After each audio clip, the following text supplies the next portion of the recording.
Hey, this is Roman Alexander, and you're streaming the Melodies and Memories podcast with Jillian and Aaron Schreiber. 1 tequila, 2 tequila, 3 tequila, clothes on the floor. Welcome to the Melodies and Memories podcast with Jillian and Aaron Schreiber, brought to you by Arlo Revolution. Each week, they connect melodies and memories with fans and singer-songwriters from all genres of life. When all else in life is gone, music will be left to leave the legacy of life's adventures. Please welcome your hosts of the Melodies and Memories podcast, Jillian and Aaron Schreiber. You ready for this one tonight? It's gonna be a good one. I'm excited. I was excited for this one. This is like I just posted on my Facebook. I'm like, this has been a long time coming. All right, y'all. We're gonna check out the sound, make sure everything looks and sounds good on our end before we start rolling on the show. But man, like I said, I'm excited. Like, as long as I can remember, Lisa's been a staple in Chicago radio. Mm-hmm. I mean, since I've been just growing up. And what's cool is because I'll get into it once we actually start the show and start recording. But like, I used to do radio too, and that's what's kind of cool about it. Yeah, a little inspirational there. So I think we crossed paths a couple of times, a couple of radio stations. So it'll be kind of fun. We'll have to talk about that tonight. All right, if everything looks and sounds good, give us a thumbs up in the chat, and we're going to start rolling. I think it looks good on our end, so I'm going to go ahead and get started. Such a mom. Do I sound like a mom? Thank you. I am a mom.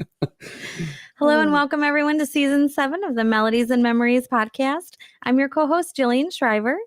I'm your host, Aaron Schreiber. Our mission tonight is to provide a platform for motivated singer-songwriters, passionate fans, or someone who's making a difference in and around the music community. We hope everyone listening tonight leaves inspired with a positive outlook and begins connecting their own melodies to memories. Tonight, we're presented by our good friends at Arlo Revolution. Cinematic wedding films, music videos, and promos, find them at arlorevolution.com. One tree planted. For every 1,000 downloads of the show, we plant a tree with one tree planted.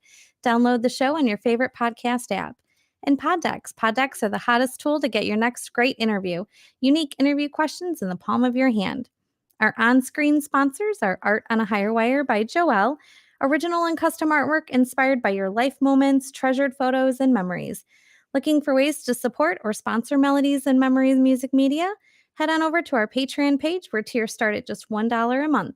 The next best way to support the show is to like, share, review on all podcast platforms.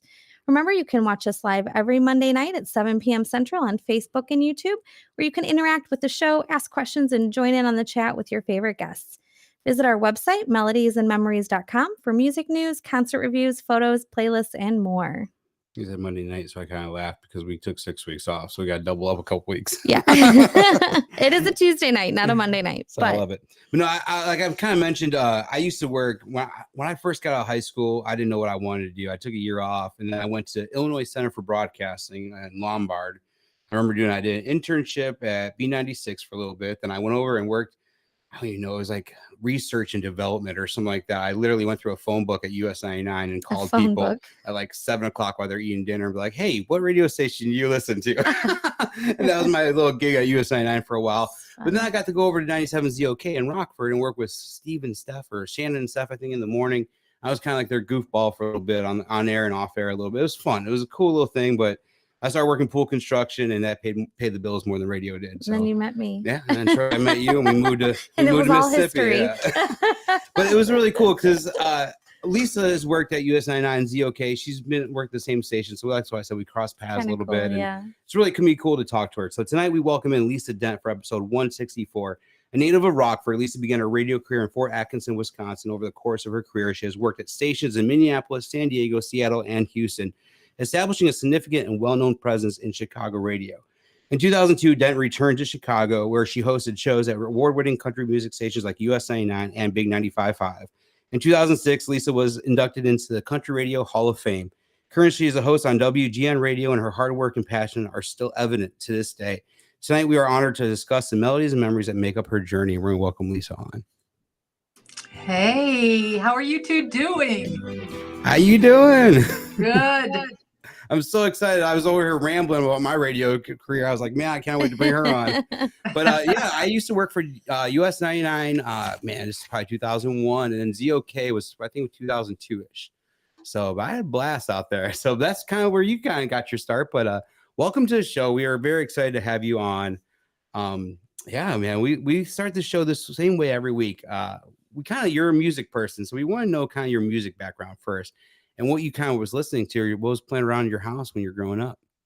Oh my gosh, when I was growing up, everything, I was a surprise baby. So my siblings are 7 and 10 years older.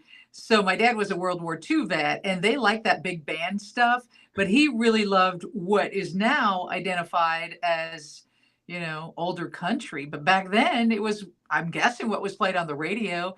He loved Johnny Cash and Merle Haggard. So I grew up around a lot of country music and, of course, a lot of that big band stuff. And they liked to dance. So Ray Price was one of their favorite artists of all time. Oh, man, that is awesome. Yeah, honestly, Ray Price was something I really didn't get into much, but I had heard a couple songs that my parents used to play me all the time. I'm like, all right. So when I hear that, definitely brings back some old memories.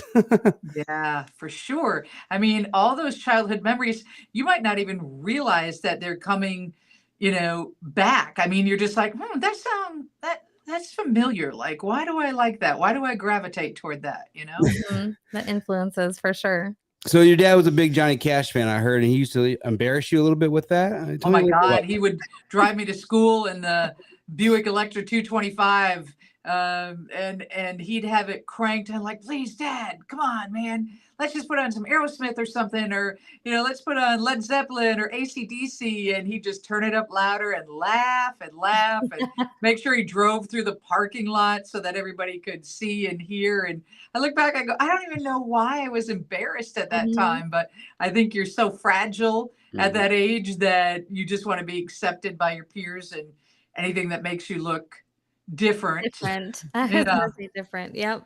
I was listening to Hunter Hayes the other day. I pulled in my kid's school and it was a little loud. I'm like, I should turn that down before I Our kids are the same way. We are not cool in their eyes. Yeah. Your parents are never cool. They're not meant to be cool. Nope. Yeah, listen, I'm like, what song was that? Yeah, but it's always funny because my parents would do the same thing. My dad he got me into Supertramp young, and he'd always show up to places playing that loud music. I'm like, all right, Dad, next time I'm going to park like a block away.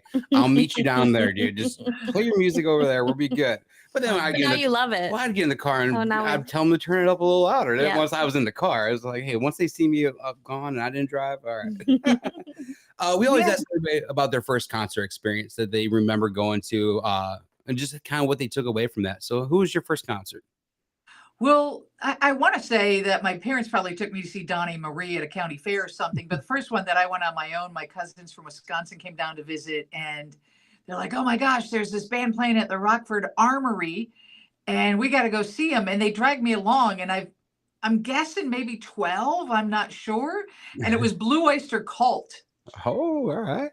Yeah, it was wild. I remember so many things about that concert that at the time were a little bit traumatic. And now I'm like, oh my God, I seek out those experiences now. Yeah. I was 15. My dad took me to see Kiss. I know traumatic very well. That was a very traumatic concert, but it was one I will never forget. So I love it. So I read somewhere that on the back of a concert flyer, you saw an ad for radio. Tell me a little bit about that, because that kind of what got you the itch to kind of really start developing it, or where did radio come into play? And how weird you said itch, and all of a sudden my face started itching. That's so true. Suggestion. Right on cue. I was with my friend Stacy at Alpine Valley. I think it's a Kansas concert. I can't really remember, but that's weird. My screens went out, and now all of a sudden I'm in a little darker vibe. Oh, there we go. And yeah, back then they would actually give you a concert program, much as if you're walking into the theater now, and it would just lay out the run of show, or basically advertising. That was the point.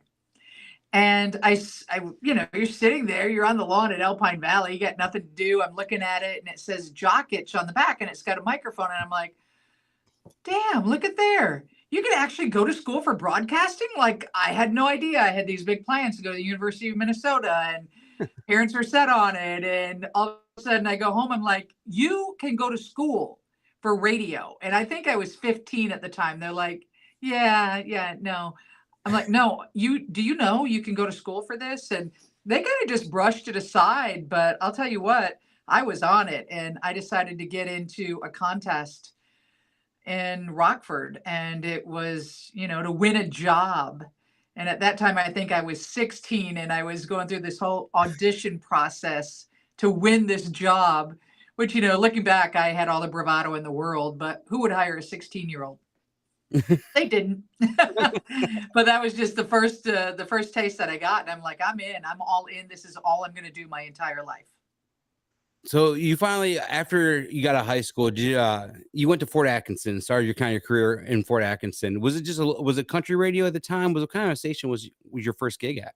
Yeah, well, I did go to school, and then I saw jobs posted, and there was one in Fort Atkinson, Wisconsin. I thought, oh my God, that's only an hour and a half from Rockford. I grew up going camping in Watertown. This is perfect. And WFAW was an AM daytimer station, and they played country. And then my job was to make sure the FM, which was like Joy 107 or something, it was literally reel to reel. I don't know if they'd call it, like dentist office music, really. And it was my job to make sure that once those reels came to an end, I switch them and put another reel on. And so, yeah, it's so typical of radio, because I remember going in to apply for the job. I go in and they're like, oh, this is so-and-so. And maybe you'd like, to meet her. She's your age and she went to the same school. And that was great. So we chatted, and she was going to give me a place to live. I'm like, this is great. I'm going to get this job for like $3.65 an hour. And I got a place to live. And the next day I went in and I said, hey, where is she? And they're like, oh, she's not here anymore. We're giving you her job. Oh my God. I was horrified. It was my first introduction into radio. I was like, wait, I just got somebody fired? How did this happen? What is going on? So it took a little while. I did a little couch surfing for those first few months at WFAW, but it got me into country music. Oh, I love that. And then did you eventually go to ZOK and back to Rockford, where you're from there? Yeah, that was my goal. Somebody had told me, well, at school, they said, here's the deal. Don't stay at your first job more than a year. Don't get comfortable. Yep. Make your way up to a bigger market. And WZOK was my hometown station. So that was definitely in my sights. And that's what I went for. So after a year, I ended up on ZOK. It's funny, when I went to Illinois Center for Broadcasting in Lombard when I got out of high school, and they told us the same thing almost. They said, hey, when you get in radio, you're only going to work your first job for about a year. They're like, after a year, if you don't have any growth, you have to go find something else. And they were telling us that during school. So it's kind of funny that you brought that up, because that's just something I remembered off the bat. I was like, man, I remember them talking about that. I don't know if you remember in Chicago, Ken Southern at all. No, he was an AM radio guy for a while. He was one of the school teachers there, and he was amazing. But all the teachers there were all just DJs in Chicago. So it was pretty cool to go to a school like that and learn radio and TV for a little bit at the time I was doing it. But I was like, all right, I got to go to real college a couple of years after. Yeah. I think I finally went back and got a tech degree somewhere. But I was like, hey, radio was fun for a while. But I know I was listening somewhere. I think you're talking about maybe people going to radio and they weren't making as much, because when I was going to and working at US99, I was paying more for parking, because I didn't pay my parking, than I was making. And I remember that, because like at the end of the day, I was just like, man, I can't swing this anymore. And then the next job I took was ZOK. I'm like, damn, now I'm driving from Wakanda to Rockford every day. Right. I don't know what I'm doing. But yeah, I literally rented a couch. That's all I got for that year in Fort Atkinson. She said you can use the bathroom and the couch, and that was it. And then when I got to ZOK, it was easy because I could move back home and subside on, well, I think that first job paid $12,000 a year. Yeah. Yeah, which radio is, that's how radio is. Yeah, it is. And you just got to pay your dues. And it's been very profitable for me, but it took a lot of years to get there. And most of the people that I know that started never made it past 3 or 4 years. They're just like, I can't do this. So after you left ZOK, where'd you head to after that? Was that when you went up to Minnesota for a little bit? Yeah, I got pissed because I went into the owner of the radio station was on site at ZOK, and I went in and I wanted to be the program director, and he looked at me, he said, I'm not having any goddamn woman run this radio station. I was like, what? I go, excuse me just a second. And I went out and used the typewriter, his secretary's typewriter, and I wrote a letter. Well, it wasn't a letter, it was a paragraph. And it said, this goddamn woman's not going to work for your radio station anymore. And I walked in and handed it to him, and that was the end of that. Good for you. And it caused a big brouhaha. Ended up on the front page of the paper. I was on the news the next day. Like nobody had ever stood up and said those things, and I just called BS on it. That you as a woman wouldn't even be interviewed for a job simply because you're a woman. So I took a job on an interim basis at Z104 in Madison to do weekends. I loved it there. I love that city, but it wasn't long and I got a call from San Diego to go help launch a radio station called Q106. Nice. And that's one thing I learned quickly about when I was doing radio. You move around quick. I mean, you gotta be on your toes. I have a buddy that worked for what was it, XLC here. XLC. And then he ended up moving out to Texas. He was there a couple months and now he's up in Wisconsin. And it's like, man, you gotta be ready to move all the time. Was that something that kind of was putting pressure on you a little bit, the moving around and being in a different city every few years? Yeah, it was, that's never your intention. You always think you're going to be there longer, but I was married at that time and my husband had a construction firm that he was just starting up. He had built about 4 or 5 homes. So it was literally, a big ask to ask him to give that up and to move to San Diego, but he did. And they moved us, we were like, holy smokes, they're moving our car. They're flying us out there. They're putting us in La Jolla for a month. This is the greatest thing in the entire world. And I was an off-air music director. So I just programmed the music and the guy I worked for, his method was kind of like bring them in young, burn them out, get the next set in. So after a year, I was out of a gig in San Diego again with no money. You ended up in Houston for a little bit. Before you moved back from Houston to Chicago is where you transferred. That's where you kind of got some news, huh?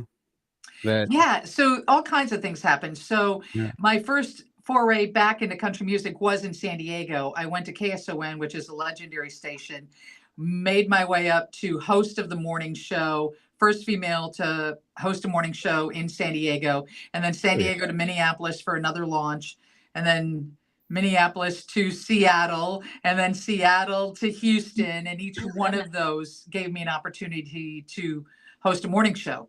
And so when I got to Houston, it was working for a guy who I idolized in this industry. His name's Rick Torcaso. And I had always approached him at big seminars and listened to everything he said. And when he called and said, hey, what about Houston? I was like, no, never going to Texas. And he said, just give him a shot. Just let him fly you down there. And, you'll continue the young country brand. That's what I was doing in Seattle. I was really tired of the weather out there. And so, I launched in Houston, and I would say probably like maybe the second year I was going out to do a promotion. I was doing like 3 or 4 promotions. That's really what you had to do back then. I mean, that's what I had to do to make my way and get noticed and create ratings. And I think it was the 3rd event in one day. And I remember being at the radio station and telling my husband, I'm just so tired, man. I'm so tired. I just don't even think I can go out and do one more appearance. And I did. And then that led to a doctor's checkup, and that led to a cancer diagnosis. That's tough. Jillian works in oncology, and when we were researching, that's why I didn't know until I started researching for the show, and I'm like, oh wow, because I mean I followed you. I've been following you for almost 20 some years now, and that was something I just never really I didn't know about you. And I saw that I was like, man, I was like, that's crazy. But you're it was a fertility specialist you went to. I know we had to go to a fertility specialist too, but that's just crazy to find out that way. And so I just went to a regular general doctor, and I said, here's the deal.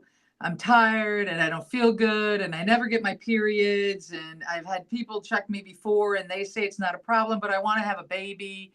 And she's like, well, I've got a friend who's a fertility specialist. Go see her. And she said something weird. And she said, because, it's really important.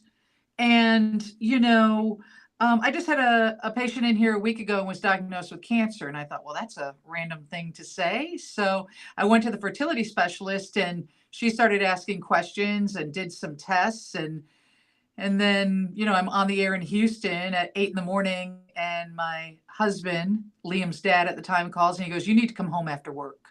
I come home every day after work. What are you talking about? And he's like, no, you need to come home. And I go, Lenny, you need to just say what's on your mind, like what's going on. And he said, your doctor called and you have cancer. Oh, Like, geez. what? Yeah. What? Yeah. And then you got to go on and do 2 more hours of a morning radio show. And my mind was just spinning. But here's the great news. I call it cancer light. Thank God it was found early. It was endometrial carcinoma. Mhm. What it did was take my fertility away. But my oncologist saved my life. So I remember saying, well, can I freeze my eggs? And back then they weren't really doing that. They didn't do that. She said, no, you can't be a mother if you're a dead mother. That's what she said. I was like, okay, let's go. Let's get this done. Yep. Yep. There you go. Amazing. But then you Nice. shortly after that, you were blessed. And that's what I want to That's kind of amazing. talk about, because Houston wasn't really going, the radio wasn't going in the right direction. They're getting ready to switch formats, right, for you. And then they you kind of got to, I read somewhere you got to buy out your ads or something like that. Tell me a little bit about what happened, how you got to have a little bit of time off before coming back to Chicago. And tell me about the phone call or the email you got from the lady. Yes. So I have a winner on the air one day on the morning show in Houston. And I said, hey, what do you do for a living? She said, I work at the Home of St. Mark's. And I go, what's that? And she said, well, we take in children without homes. And I actually think she used the word orphanage. I don't think we use that very much anymore, but I think that's what she said. Mm-hmm. And I go, oh my God, I would adopt any child any day. And my partner, who's very funny, he's like, really? You don't want one of those kids? They're messed up. I'm like, oh my God, I would adopt any child of any ability, any age, any sex, whatever. I just want to be a mom. Yep. Well, 2 years later, somebody who's working for another radio station is pregnant, isn't ready to be a mom, and remembers that conversation and sends me an email.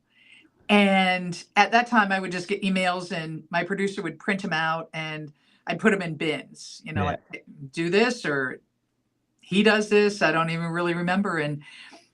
And Tubby said, his name was Tubby, and Tubby said, hey, are you ever going to get back to that girl that, said she's pregnant? And I'm like, I don't know if that's really even true. He goes, well, you should. And so I went through and I pulled out her email that was printed out, and it was stuck to another email, and it was stuck to an email from Mrs. Texas, who was running for Mrs. Texas again and wanted to be on my radio show to, I don't know, discuss her platform or build votes. I don't even really remember that part of it. And so I called what turned out to be Liam's birth mother, and we had a great conversation. We were on the phone like 2 hours. We agreed to meet the next day, and stuck to her email was the email for Mrs. Texas. So when I got off of that phone call, I called Mrs. Texas and said, sure, come on into the station. We'll let you on the air for, 10 minutes or something. So I went and had lunch with Liam's birth mother, and we hit it off, and she felt like she was carrying my child, and I felt like it was just, a gift from God, like destiny. And so then Mrs. Texas comes in the next week, and lo and behold, she's an adoptive mom. She's adopted 7 children. That's her platform. Her husband's an adoption attorney. Like, what is happening here? And I'm like, the stars lined up. Yeah. I'm like, can you? Happens for a reason. Yeah. Can you, like, can I, like, adopt her child? And they're like, absolutely. That's called a private adoption. It's totally legal. There are guidelines. If you want us to represent you, we will. She has to find her own representation, but we'll represent you. And like I would say 5 months later, I cut Liam's umbilical cord. Oh, what a blessing. Amazing. That's amazing. Yeah. I love that. So amazing. Yeah. And he was in here trying to get your YouTube channel up for me because I couldn't remember my password. And he's 21 years old now. Wow. That is amazing, though. So fantastic. It's just cool that how things happen, how, I don't know, everybody, there's a plan for everybody. And that's why I love so much and hearing stories like this, because everybody says one door just is awesome. It's so cool. Well, happy late Mother's Day. Yes, exactly. Thank you. It was fantastic. And we actually went to a winery and we shared a glass of wine. I'm like, what is happening? Doesn't that blow your mind, right? Yeah, that I can have a glass of wine with. It's so weird.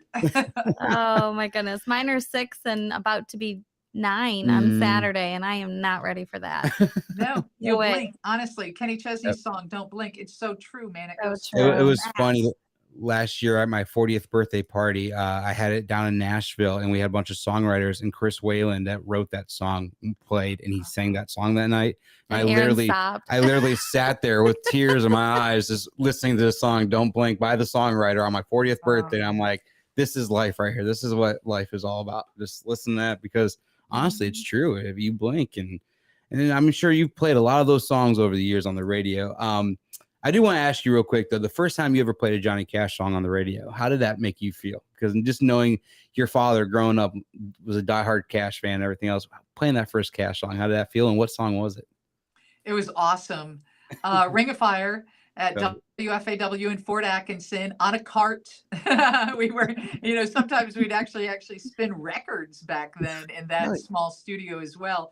But that wasn't as important as the day that I met him at the Del Mar Fair in San Diego and hung out backstage with him and, told him about my dad. And, Johnny Cash is everything you would think he would be. He stood there and he listened and he engaged, and you felt like you were the only person in the world. It was just Johnny Cash and myself backstage. Oh, that's so cool. He reminds me of a lot of like how Eric Church acts this day. I know you and I both we've crossed paths with Eric Church over the years. But I have a feeling like if I ever got to meet Cash, it would have been like when I met Eric Church and got to talk with him, just down to earth, and he makes you feel like you two are just the only two talking at the time. So that's just really cool. And then Carlene Carter was really coming up, his stepdaughter, and she like entertained my parents on her bus one night and just shared all kinds of June and Johnny stories with them, and they just loved it. Oh, I'm sure. I can only imagine. That is so cool. So I love that, though. So in 2002, you finally made your way back to Chicago, middays at US99. I'm sure that was a dream come true for you, because being from Rockford, that had to be a dream early on, being Chicago radio, right? Yeah. Oh, absolutely. Every stop I made when I went to San Diego, I tried to get back to Chicago. When I went to Seattle, I tried to get back to Chicago. When I went to Minneapolis, I tried to get back to Chicago and just could never land the job. And so that job at US99, I was up for 2 jobs, one at Atlanta and one at US99. And I had not done middays. I had always been a morning host. And I called a buddy who, was my program director in Seattle. And I said, hey, I'm up for these 2 jobs. I want to go to Chicago. What should I do? And he goes, what station in Chicago? And I said, US99. And he goes, I'm applying there. And if I get the job, you get the job. And I go, when do you find out if you get the job? And he goes, I find out tomorrow. And he called up and he goes, I'm in and you're in. It's like, holy smokes. Yes, that's awesome. That is so cool. I mean, hey, they get two stars with 1 right there. That's awesome. It was great. And to come back home and be on the air in Chicago was everything, and be able to buy a little farm in Batavia and load up all the animals and Liam. We came back. It was just really a joyous time for my whole family. Yeah. I was gonna say you had a few animals you brought back with you, didn't you? Yeah, brought back a thoroughbred, 3 donkeys, a pig, 5 cats, 3 dogs, and a bird. Nice. Nice. It sounds like our house in a way. Yeah. We had rabbits, we had guinea pigs, dogs, and man, we had a little bit of we had a mini everything. zoo here for a little bit. Kids love animals, so we're like, hey, you know what? Why not? So a few years after that, you finally moved to mornings, teaming up with Ramblin' Ray Stevens in the morning. And this is kind of where I first started really listening to you. We moved to Mississippi, when was it, 2005? So I think there for a while every morning I would just wake up with you guys, and it was just like our thing. It was a Chicago radio. It was always Ramblin' Ray and Lisa Dent, and that's why I loved having you two together. How did you guys? Because you guys are complete opposites. How did you get along for so long? Oh my God. Yeah, it's not like we agreed on much, but we love each other. I love that guy, and I can tell you he loves me too. And that's what makes great radio. You don't want people who are like-minded hosting a morning show. You want people who are completely opposite. And, I'm a very strong woman, and he's an even stronger man. And it made for what I thought was great radio. And we'd probably still be doing it today, but we went through a lot of general managers and a lot of program directors there, and they would continue to say, "You guys are getting too old. You're getting too old." They literally would say that. And so we knew the writing was on the wall, and he was pursuing a job at WLS at the time. And I just thought, well, I'll wait it out and see. Mm-hmm. Yeah, it's funny because I read somewhere that he was the person that would never buy an animal or have an animal, and you're never person to ride snowmobiles. Yeah, You guys complete opposite. He loves animals, you love snowmobiles. So, and that's just kind of in a nutshell. That's how you two were. It just was so cool because listening to you guys bounced off each other so well and just made it for such an enjoyment to listen to. And then they go and get the guys from B96. I'm like, what the hell's going on here in Chicago? I'm like, this is That shook it. That shook up. the craziest thing was their promo was they rode these two guys in on a horse to Wrigleyville. The announced they were taking over the morning show. I'm like, wait, what is going on in Chicago radio? Where's Lisa and Ray? I'm like, they're my team. But it was cool about how the love that you guys had when that happened, when finally it was time for them to go a different direction, and Ray got the job at WLS. It was just crazy, like how Chicago came together. Even the other radio station that you're not supposed to talk about showed you love on the air that day. And it was just so crazy. But for you that day, getting that love, what did that mean to you? I couldn't believe it. They put up a billboard. Like, who does that? You know? I showed a picture of it just now. Yeah. I just couldn't believe it. People started texting me and saying, hey, the other station's talking about you. The morning show's talking about you. And, you know, I was always such a huge fan of that morning show, and especially Alabama. I loved Alabama. And, you know, that comes down from the top. You know, it's not like anyone makes that decision. And what a wise marketing decision to say, hey, that morning show's gone and we're over here and maybe you haven't given us a shot. So give us a try and come back. And I thought it was a brilliant move. Well, it was crazy because, I mean, I never really listened to B95 while you guys were on the air. It wasn't until after that happened. And honestly, they earned my respect for that because, and I started listening to them shortly after that because I was like, wow. And we ran into them at Country Thunder, I think shortly after that. To the, what was it? I forgot their names, the two guys that was over there at 95.5. We ran into them. I said, hey guys, that was crazy what you guys did, but much respect for you guys just for showing the love for those guys because they were Chicago radio and I think everybody knew it. And it was just a kind of a sad day. Yeah. But cool. Well, Matt is the vice president general manager of iHeart Chicago, and I'm thinking that was probably his plan, and he went on to hire me. Yeah. Oh, dude, he would be stupid not to. I mean, honestly, that's a great pickup there for sure. But in same year that this all happened, you got inducted into the Country Radio Hall of Fame. Tell me about how crazy of a roller coaster that year was for you, and then finally being inducted into the Hall of Fame like that. That was the wildest year of my life. I still look back and just can't even believe it because not only did I find out in January that I was being inducted into the Country Radio Hall of Fame, but I was getting married in December. I was hosting a wedding for my godchild at my house, hosting 2 showers, and had 6 additional weddings to go to. Wow. And so in the middle of that is the big induction ceremony in June. And of course, I invite all my friends and they all show up. So there were probably 30 or 40 of us in Nashville that night. We went to the awards ceremony. Dierks Bentley inducted me, which was really lovely. But the older guy that got inducted before me, God bless him, he must have talked for like an hour and 30 minutes. We were relegated to 10 minutes. And poor Dierks is sitting back there like, oh, geez, where's the music? Somebody cue the music. Cue the music, people. But he was lovely, and he did a lovely speech, and he talked about those days at ZOK when I walked into the office because you know, he had a song out that kind of tied into that at the time. And so it was really one of those amazing moments. But then the 30 or 40 of us went out and we closed up every bar on Lower Broadway in Nashville.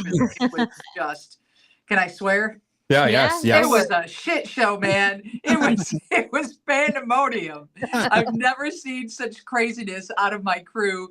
And then the next day I had rented a boat to go out on Percy Lake. And we were just going to celebrate some more. And lo and behold, I get a call for a job. And they're like, we want to talk to you. We're in Nashville.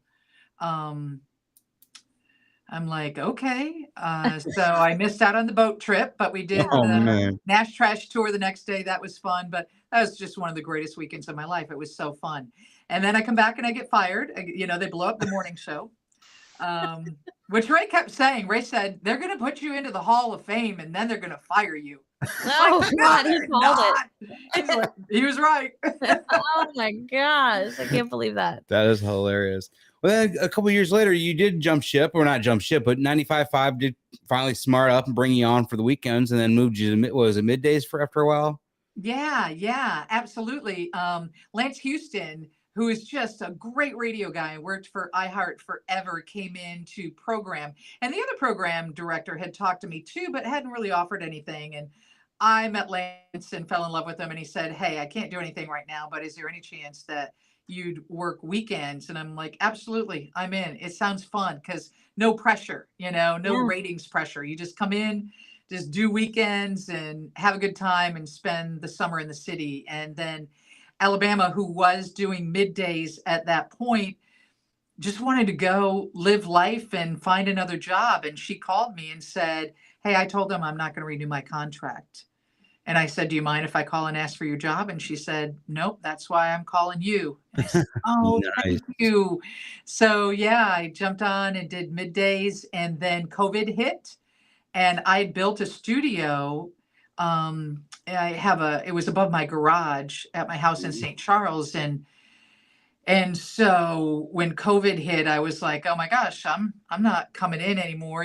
My mom's living with me. I don't want to get her sick. So I did the show from my studio that I built when I left US99. And man, that was awesome. And I've had a home studio ever since. And here I am now. That's crazy. I love that. Do you still do stuff out of your home studio now?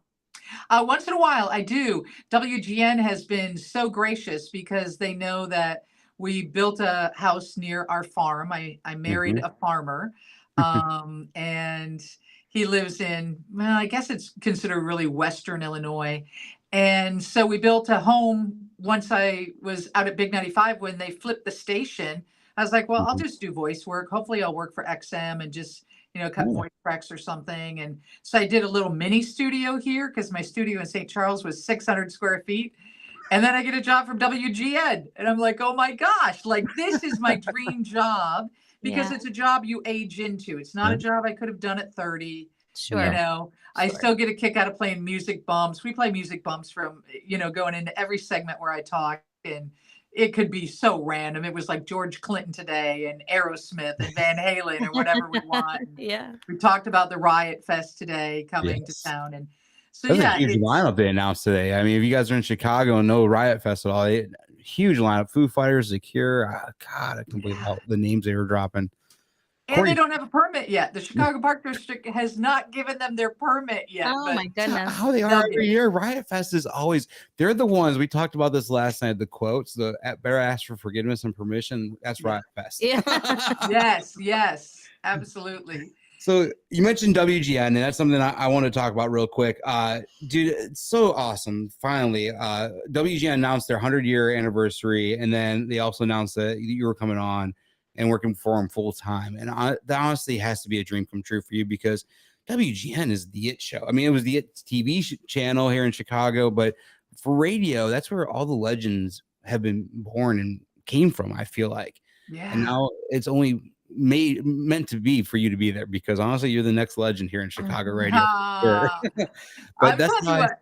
Aaron, I got to tell you, so when I was working in Fort Atkinson and, I was driving home some nights to Rockford, I would listen to Turi Ryder. She did the overnight show on WGN. I have listened to that radio station since the moment I got into radio. I'm a student of WGN, and to work there is everything to me. It's just amazing. When I first heard you got announced to work there, I was like, that's where she belongs. That's where your voice belongs there for Chicago because that's Chicago radio in a nutshell is WGN. Very cool. Since you started in radio, you've been an advocate for women in radio, the industry. We talked a little bit about ZOK, and shortly after that, how do you feel like you've impacted women in radio since your time with ZOK? Well, I've made myself available to anyone and everyone, and I have tried to pave the way for better compensation for women. I mean, there was a time when I was working in San Diego and it was his show, Jack Diamond. He is a legend. Look him up. And he taught me everything I know about morning radio. But, you know, I was thinking I was worth more money. I look back now and I'm like, well, that's kind of a joke because that guy was a star. But when I took over that show, when he left to go back to Washington, D.C., I was making like 30% of what he was making. And I had 4 #1 books. To get to #1 in radio and morning drive in a major market is almost unheard of.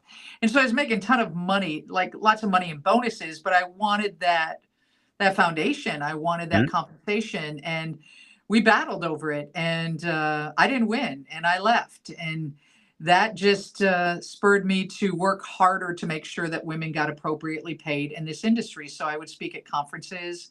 I would, you know, tell women the inside scoop about negotiating and how well you can negotiate if you just keep your mouth quiet.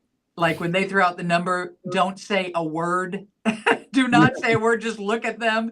And eventually I learned that it's better suited for an agent. And when I hired my agent, who's a Chicago guy, Steve Mandel, when I came home to Chicago, it's not anything I have to worry about anymore. It's his job. Nice. No, I just love how you've been such an advocate for that. And I really think it has changed the game a lot for radio and just in a whole. But talk about game changers. I want to talk a little bit about when the internet kind of came and changed everything for radio. Do you think it changed for the better? How do you think radio is different now with the internet changing everything? Well, you know, it made it easier for us because I cannot tell you the stacks of paperwork. We can go back to the conversation where the 2 emails were stuck to each other. Yeah. You know, we didn't all have a computer in front of us. You couldn't just log in and check email. That was like something special that your producers did. But yeah, so it's a game changer for content. What's really changed as of late is people no longer call radio stations. They do not call. They only text, which, you know, introduces a new dynamic about how to share the audience's voice when you're using your own voice and others aren't hearing that great Chicago accent or somebody from the South Side. But yeah, it's changed the way we do radio, and now it's changed the way we deliver radio. I mean, of course, a lot of people stream my show. And what's nice about that is those are accurate numbers. We can see how many people stream.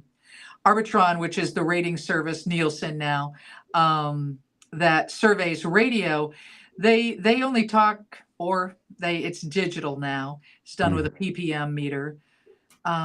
They only sample about 2,000, maybe 2,500 people on what they listen to, and that represents the ratings for all of Chicago.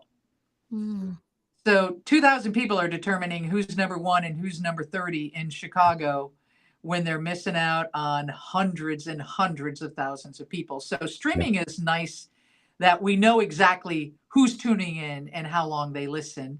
But yeah, so the distribution of radio has changed. There's a lot more competition because people are busy using the internet to scroll Instagram, Snapchat, listen to online radio stations. But I think if you want to be a part of Chicago, you have to listen to WGN. You have to check in once a day because we are the center of that city. Yeah, I agree. I mean, WGN is the go-to for everything. I still remember back in probably mid-90s, the days of calling the radio station, giving you request your favorite song, and you're going to hit record on the cassette tape player. Man, those are the days. Like, and honestly, you don't get that anymore. I feel like you don't get the call-in and requests and the cool stories. And that's something that you just mentioned. You don't really hear the audience interaction a lot. For a while, I listened to Bobby Bones in the morning after you guys kind of left and stuff. I kind of picked him up because I was like, there's really no morning show worth listening to. I'm not going to listen to you guys riding in on a horse. A few years after that, I started listening to him, and I got into his show a lot.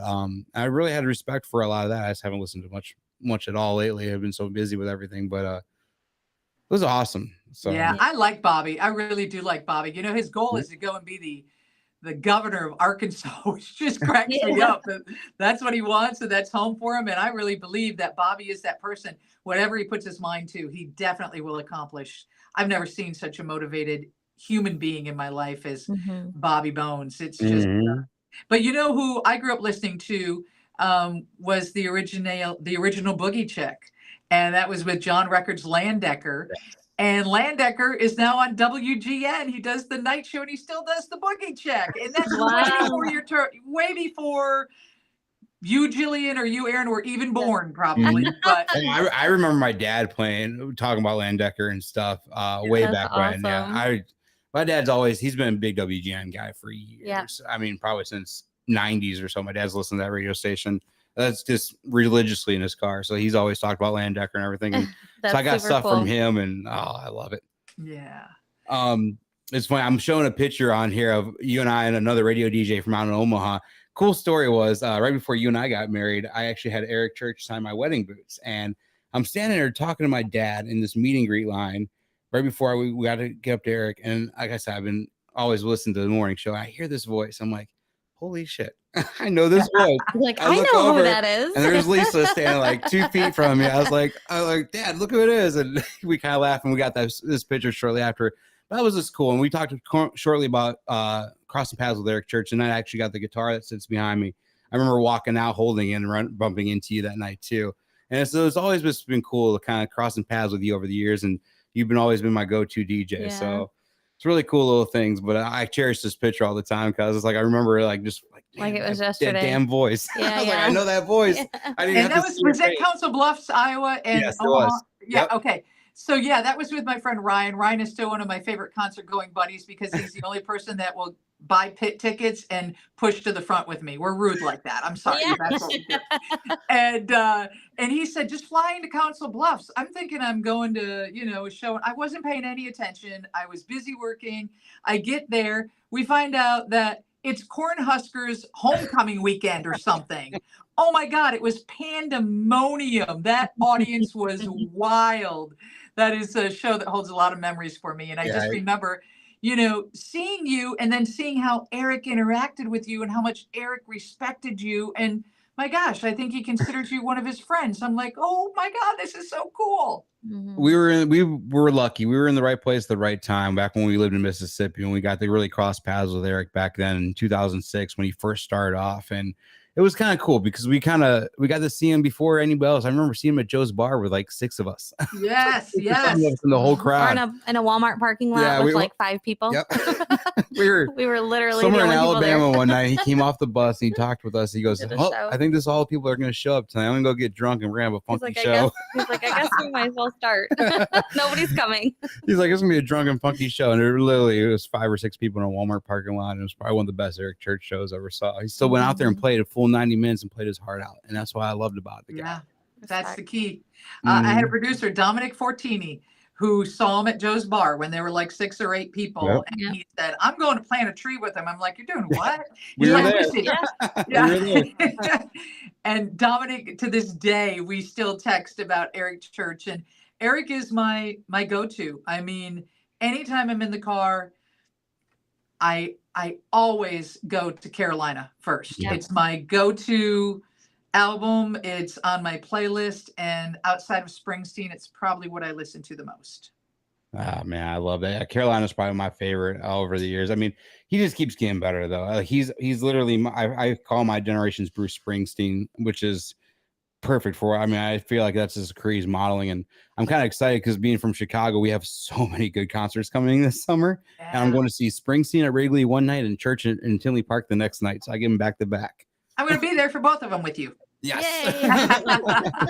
Yeah, we got. Do you have time for a quick Eric Church Springsteen song story? What was that? Do you have okay, all right. So here's the deal. So it must have been the Sears Center. Eric Church is playing, and I am, hanging back there talking with him, getting ready to host a meet and greet or something.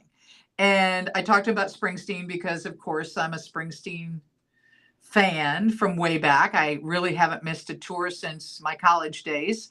And I said, I went to the Ghost of Tom Joad tour in Seattle at a small theater, and they wouldn't let me in because he had already started. And I was like, what are you talking about? This isn't Broadway. Let me in. They let me in, and people start going, Bruce.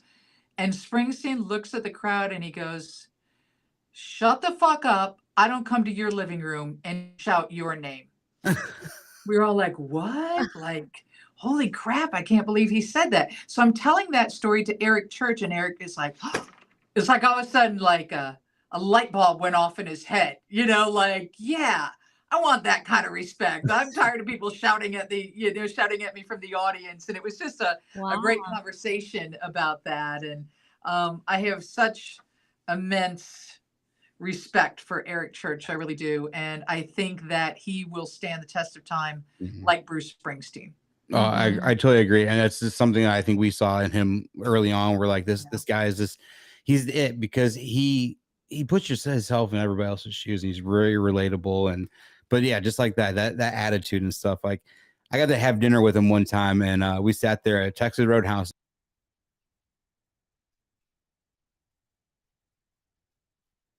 Wow, that's great.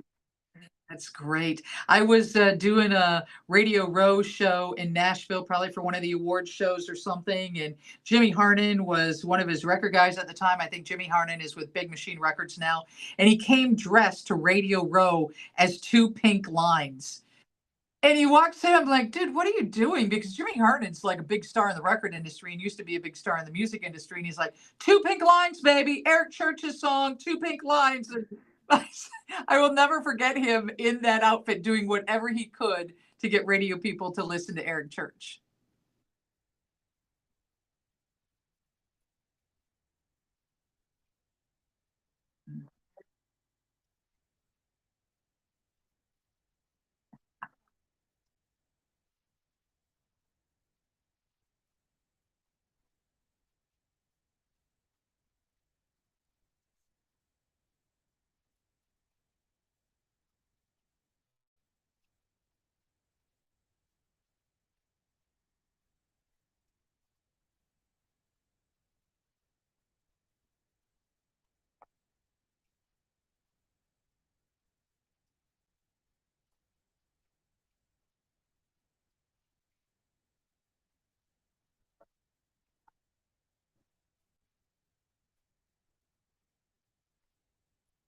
Oh, man.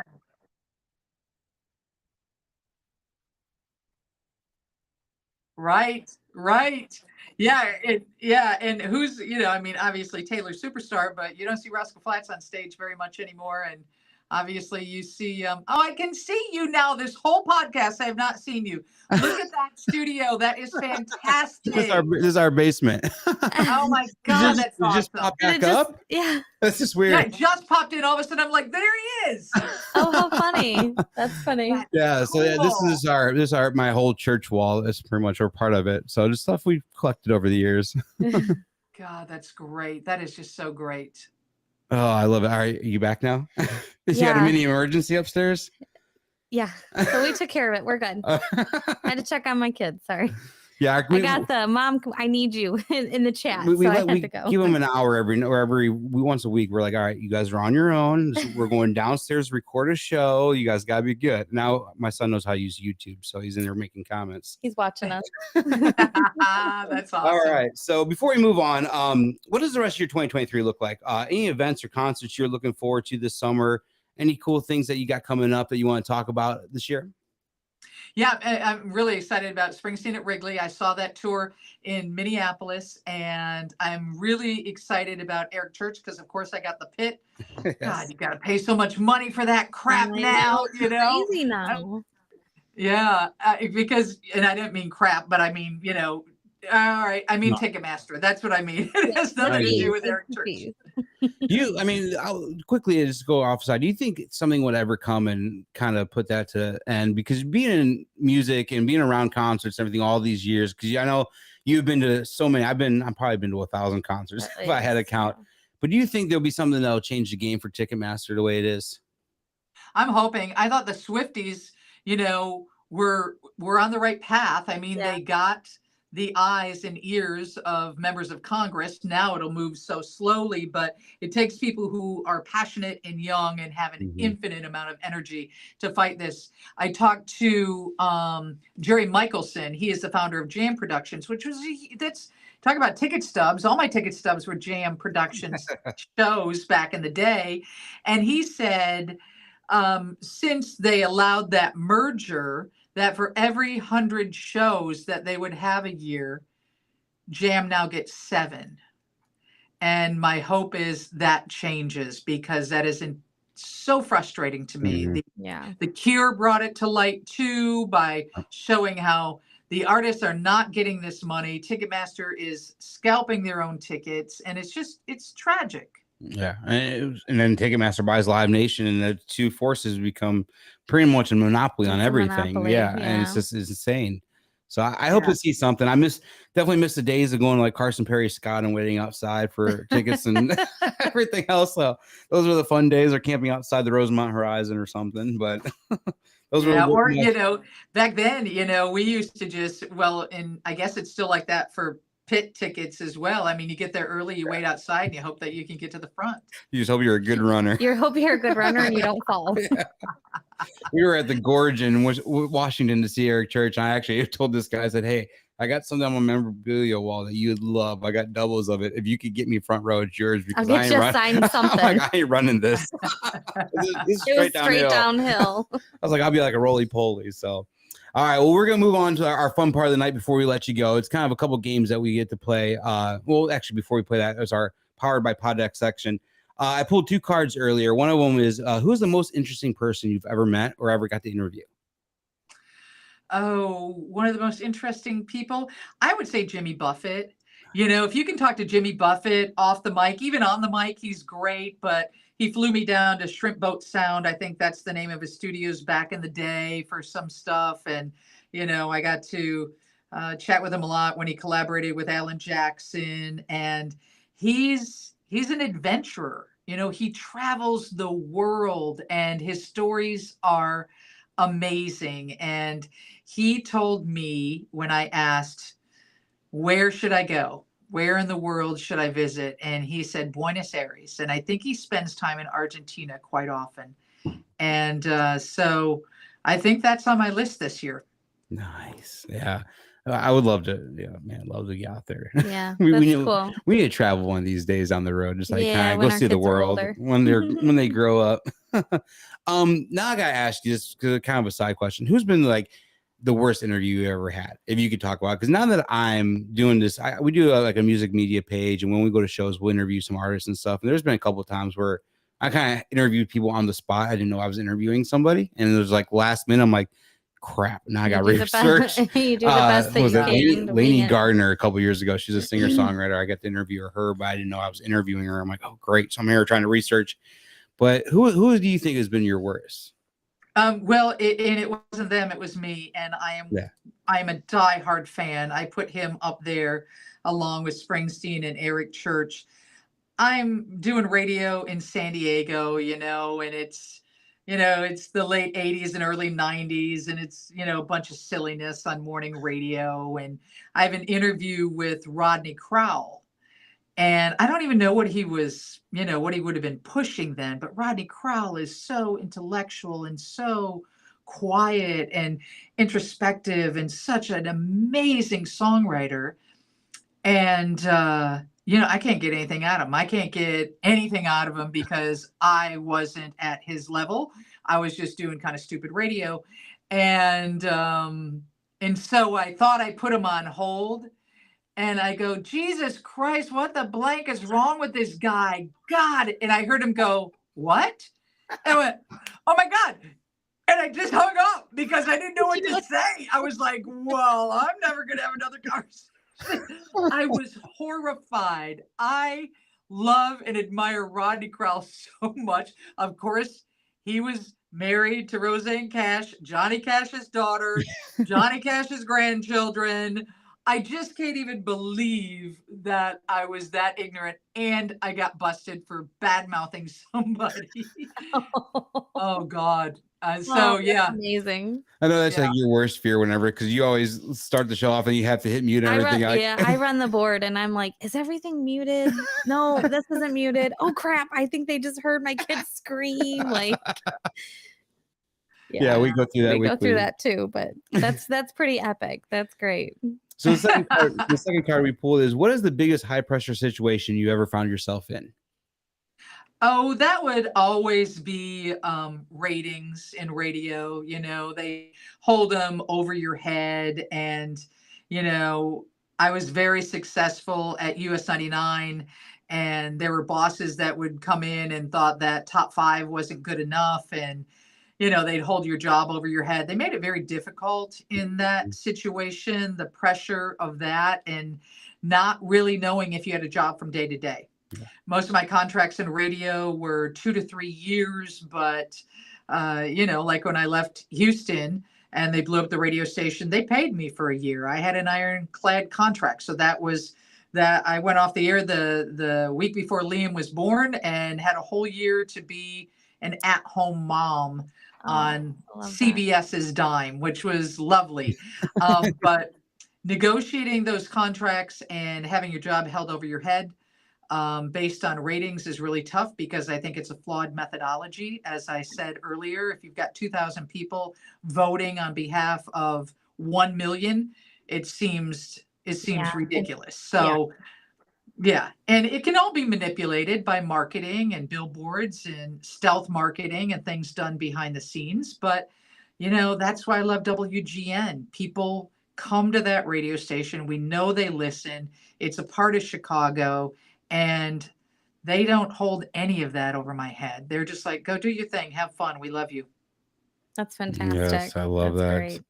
Love that. All right. So this is the 2 games I was talking about earlier. This is going to be the fun part. We're going to play a couple songs, 5 seconds of a song, and we're just going to talk briefly about the first memory you have with that song. Okay. Go ahead and hit the yellow one. You'll like this one. My mama told me, son, always Folsom give Prison, the John and devil Cash, man. When you hear that song, where's it take you? Oh my gosh. It should take me back to my childhood, but it takes me to times of getting stupid drunk in a bar and thinking I can dance to that song, because everybody gets on the dance floor or doing karaoke. And there was a listener at, he's more than that. He became a friend at US99, Mark, and somehow he's an antique collector or something. And he got me a lock from Folsom Prison, Oh a my lock that gosh, was on a cell door. That's cool. With a skeleton key, and I have that to this day that I treasure. I love that. That is, man, so cool. I kind of got the chills. Yeah, I was That's like, a cool gift, that is man. so cool. Yeah. I hit that green. But I'll never bring it. So Dirk Bentley, I know he's played a role in your life over the years. You even got to do his bike ride a few years back. When you hear Dirk Bentley, my last name, where does it take you? Oh my gosh. Well, it connects us because he kept his last name, and there are radio stations that tried to change my last name over the years. And my last name is Dent. My dad was Wade Dent. And like Dirk's, both of our fathers served in World War II, which is so crazy because I'm young for a World War II vet. Dirk Bentley is crazy young to have a dad as a World War II vet. So we connected on that. I remember, doing my show out at the ACMs, and he's the only guy that showed up the day after to show up and allow me to interview him, and his boot was all messed up, and I lent him some duct tape and duct taped his boot for him. And I remember giving him a book on country music saying, one day you're going to be in here with all these guys. I went to his place up on the ridge in Nashville for some parties. Like I said, he inducted me to the Radio Hall of Fame. So yeah, I love Dirks, man. You won't find a more solid human being. Yeah, I get that from him. Yeah. I can see that for sure. The first time we got to meet him, he saw his dog Jake with him, and we got to meet his dog too. He's the coolest down to earth guy we've ever met. Yeah. Outside of Memphis that one time at the New Daisy. I remember that. Yep. Love that. All right, hit the yellow one. Family. It comes from I had to throw some church in there. Sinners Like Me, Eric Church. When you hear that song, where does it take you? That song means everything to me. Sometimes that song will bring tears to my eyes because it just reminds me of my dad and my history. And I have so much affinity for that song. And I can't even... I would say probably that takes me to Red Rocks. I saw him at Red Rocks. What a great show that was. I'm jealous there. That's one I missed. I'm jealous. Done. Yeah. I haven't been to Red Rocks yet, so I'm jealous of that one. Oh yeah, you got to see him at Red Rocks. There's nothing like Red Rocks. But you were at the Gorge, so you know that's right up there. Yeah. That was an amazing time. It was actually for my birthday one year. We went and we did the whole road trip all the way to Washington. We stayed in from Chicago to Washington. Stayed in a covered wagon one night in Montana somewhere. Just some crazy stuff. Went to a ghost town up on a mountain. Oh, that's so awesome. Was that ghost town in Oregon? Was it? Oh, I don't know. It might have been. It might have been because you're at the Gorge, so you weren't far. Yeah. It might have been because I remember we had to drive up like the side of the mountain. It was like literally a 1-lane road. I'm like, if another car comes down, we're SOL. Yeah. Like, I don't know where we're gonna go. It was really. I only asked that because I got invited to a wedding out there, and I went to that ghost town for a wedding, and it was trippy. Yeah. It was crazy. It was pretty cool. neat. All right, hit the last one. You're gonna like this one. This will be a fun one. Green.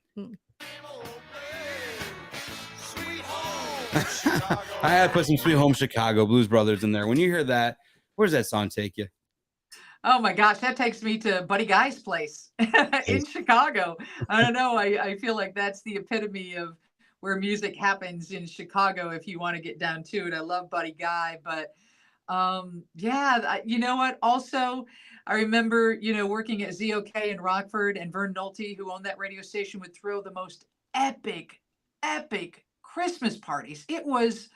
I was a kid. I had no idea there would be parties held like this, and it was so fun. And there was a news guy on the radio station, John Strandon, who I still count among my friends today. And we were at one of those Christmas parties, and they were playing that song. And I swear to God, he was like in a sport coat and dress clothes, and got down, was doing the worm on the floor.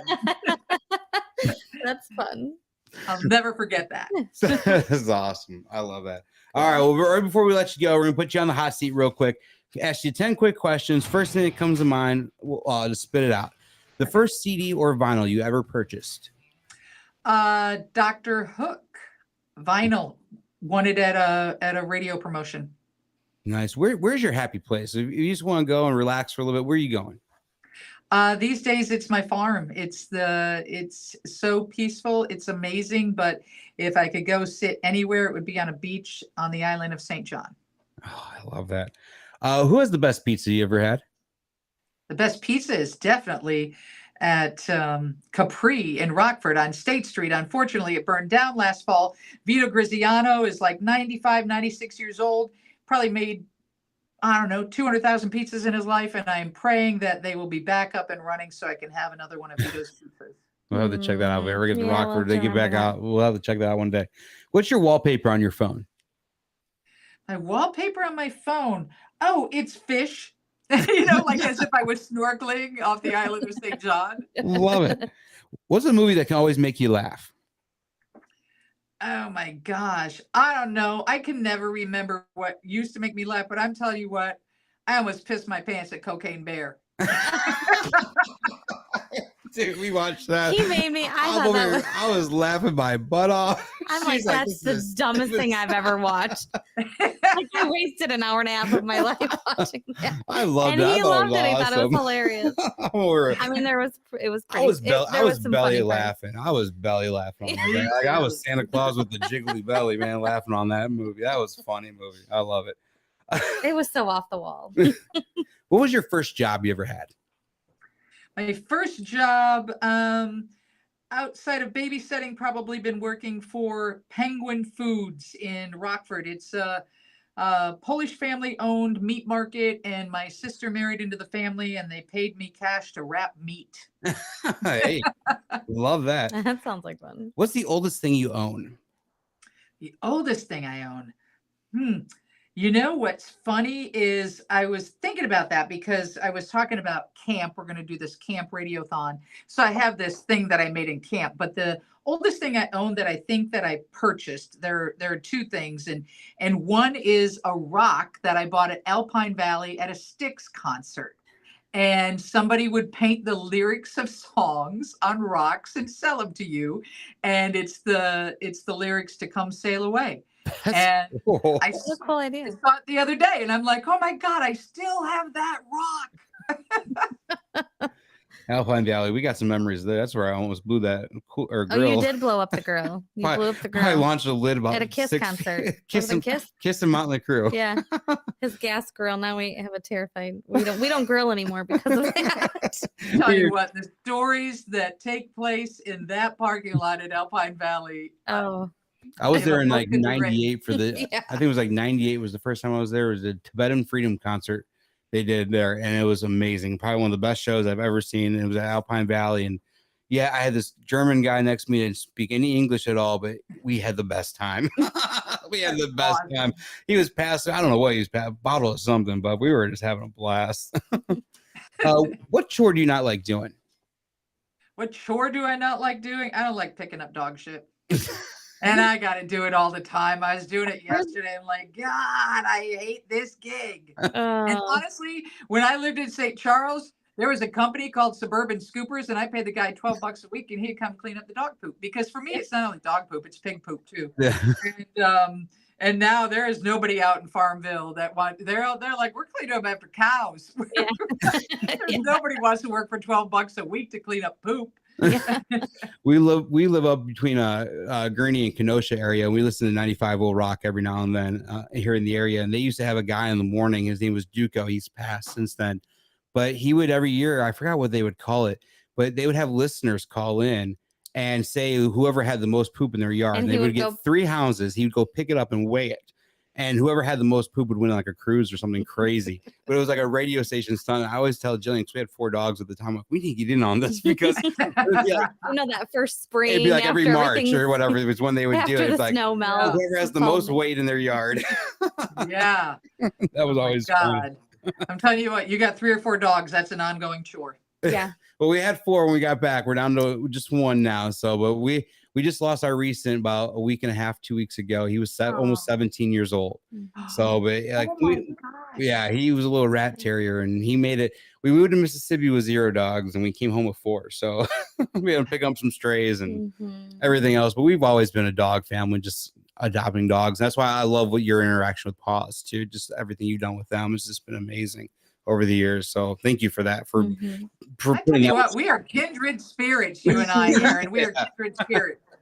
I'm telling you, we crossed paths a lot of different ways over the years. So definitely. Yeah, so weird. You've been somebody I've looked up to, because honestly, I was in radio and doing this stuff. You're one of the people that have been a staple in my life, like behind the mic. And it's just been amazing knowing you and being able to follow your career over the last few years. Hey, it's been more amazing for me because I'm like, wait, he's doing what now? What's he doing? You created the life you wanted. You did. And that's what it's about. I tell people all the time, you can create your own reality. You have to just do it. And you wanted to be a part of the music business, and you made it happen. And you're still making it happen. And I'm telling you what, I never would do a podcast because I'm like, I can't monetize. It takes too much work, blah, blah, blah. What you did to lay this out is beyond what any producer does for a radio station. I commend you. Appreciate that. It's something I've always wanted to do. I've always loved music. I can't play it or sing it. You can't play or sing. So I've always wanted to do something about it. And then when we started this a couple of years ago, it just kind of grown. And now I'm out doing concert photography. We do 3 or 4 concerts a month, and I'm over here doing concert photos. So I just got to shoot Luke Combs a couple weeks ago in Pittsburgh, which was amazing. So just been really cool to be a part of all of it over the years. So absolutely. And well deserved, because you worked hard to create it. Appreciate that. So what was your favorite childhood television show to watch? Oh my gosh, probably the Brady Bunch. Yes, I love I love the Brady Bunch. I love that. And then last but not least, before we let you go, an item that's on your bucket list, something that you might still want to achieve. I mean, you've been CMA Personality of the Year, you inducted into the Country Radio Hall of Fame. What else do you still want to achieve? You mean as far as that type of stuff? I mean, the Museum of Broadcast Communications is here in Chicago. I want to be in the Radio Hall of Fame, which is so silly because, people in my industry are like, oh, that's ridiculous. I know they gave it to Steve Dahl. Steve Dahl wouldn't even show up. I love that dude so much. Talking about listening to somebody on the radio. But my mom always told me before she passed, one day you'll be in the Radio Hall of Fame. And she's no longer here. And now I feel like, okay, that's something I need to do. I don't know how you do it other than just be who you are and outlast everyone else, but if there was something like that. But as far as bucket list, I just want to go to the Galapagos Islands. That's cool too. That's cool. As I say, you had me muted. I kinda did. I'm sorry. To her with that mute button. So no, that's cool. That's awesome because honestly, just be there, relax, and just hey, it's been a good day. Mhm. So I love it. Well, Lisa, thank you so much for. I know we ran way over tonight, but the stories and just be able to sit here and talk with you has been phenomenal. We have loved every minute of this tonight.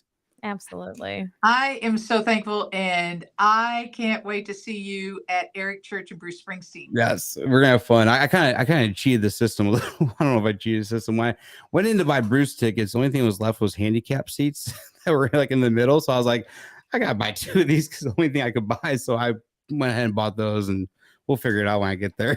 Okay, I'll push you in a wheelchair. I'll probably am taking my dad or somebody. I'm like, hey, Dad, he struggles. He needs it, so that's why I was like, you know what? That's probably who's going to go with me. I'm going to buy him for him anyways because knowing by then he could be in a wheelchair for all we know. So he's what 78, 79 now. Yeah, he's getting up there. It's and Wrigley's a hassle, for a show. There's no doubt.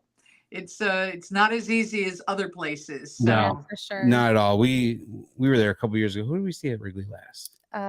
Wasn't it Nelly? Oh yeah, that Nelly show with Backstreet Boys and Florida Georgia Line. That's who it was. I had to think of who it was the last show we saw at Wrigley, but we really appreciate you spending some time with us tonight. This has been a great talk and chat with you. And God, I cannot believe like everything that we've all the different times we crossed paths over the years and just over everything. So it's been amazing. Thank you, guys. I think the world of both of you. Although Jillian, I haven't met you, but I know you through errands. So yeah. I mean, we've been together for years, so she's kind of like my right hand man, and that's why when I started doing this, I was like, "You got to do this with me." I'm like, "You're my best friend. We've been together for so long. Like, I wouldn't do this with anybody else." So that's why I brought her on to do the show, and she's right there with me doing interviews and reviews and at all these concerts. I know how much she does not like it, but she's right there with me doing it. So. They don't like it. But I'm not a front row girl. No, I try to get stay you up in the there. back, enjoy this. I try to get you up there every now and then, though. Yeah, that's my husband too. But that's why I go to my concerts with my buddy Ryan. Yeah, because we'll find a way. Yeah, I have a concert buddy. Yeah, that's true. So yep, absolutely. All right, be well. Thank you. Have an amazing night, and thank you so much for spending some time with us tonight. We definitely enjoyed this talk for sure. Thank you so much. Thank you. You have a great night, and we'll talk soon. You too. Bye. Bye. That was so much fun.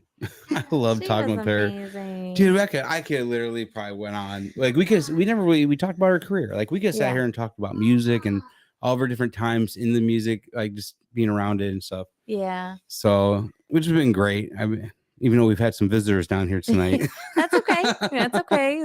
It's a family show. Yeah, we run this. We've talked this before. We run this out of our basement, so we definitely every now and then we might have a visitor pop his head in here and there. It's part of life. That's who we are.